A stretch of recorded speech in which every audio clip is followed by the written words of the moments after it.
ICU अस्पताल में एक शांत कमरा था, जहां केवल खिड़की से आती हुई हल्की धूप की एक लकीर फर्श पर पड़ी थी।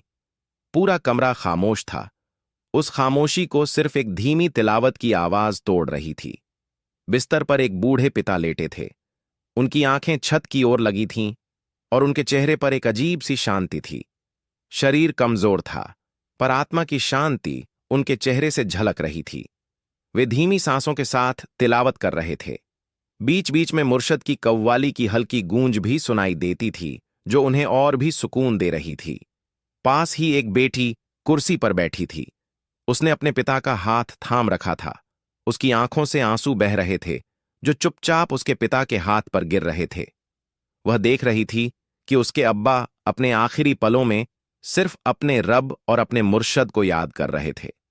पिता के चेहरे पर एक हल्की मुस्कान थी। उनकी आंखें धीरे धीरे बंद हो रही थीं और उनके होंठ हिल रहे थे। बहुत धीमी आवाज में वह पढ़ रहे थे, ला इलाहा इल्लल्लाह मुहम्मदुर रसूलुल्लाह। बेटी ने धीरे से कहा, या अल्लाह, मेरे अब्बा के लिए जन्नत के दरवाजे खोल दे और उन्हें उनके मुर्शद से मिला दे। ठीक उसी पल पिता के चेहरे पर एक नूरानी रोशनी फैलने लगी, जैसे आसमान से कोई नूर उतरा हो।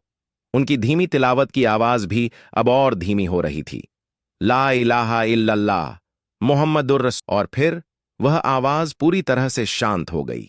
उस पल पूरे कमरे में एक नूरानी सुकून छा गया।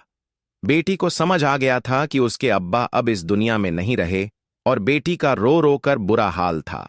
बेटी समझ गई थी कि उसके अब्बा अपने रब और मुर्शद से जा मिले हैं।